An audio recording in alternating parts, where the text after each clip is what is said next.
Problem 8. There are 10 girls and 8 boys up for the Hickam Award. Please notice how I put the period inside the quotation marks, as it should always go in the English language, contrary to what 99% of people do.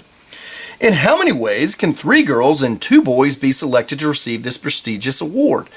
Now, when we do this, what we're going to have to do is this. We're going to have to figure out how many different ways I can select the boys, and then multiply it by how many different ways I can select the girls.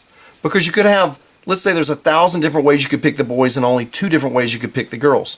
You would do 1,000 times 2, because of that 1,000 it could match the first girl, and then you could have those other 1,000 match the second girl. So there's 2 sets of 1,000. Maybe there's going to be 8 sets of 1,000. Either way, we have to multiply these 2 different possibilities, because there's so many different ways they can be matched together. So there are 10 girls. So I'm going to start with, now does order matter? No, order doesn't matter, because I'm just picking 3 girls. It's not like somebody's getting first, second, and third. They're just winning the award, so they're not getting placed in any order. So order does not matter. That makes it a combination problem.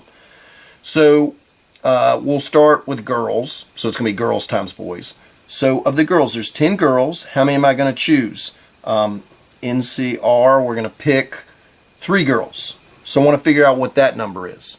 Then I'm going to multiply it by how many different ways I'm going to pick the boys. There's 8 boys, and we're going to pick 2. We're going to choose 2. So I want to take these numbers, and then I'm going to simply multiply them, because there's that many different ways to do it. So when I do this, on the calculator, simply type 10.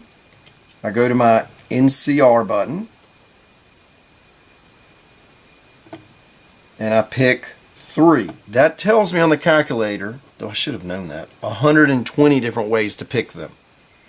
Okay, of the 8, we're going to do 8, go to the NCR button, and pick 2.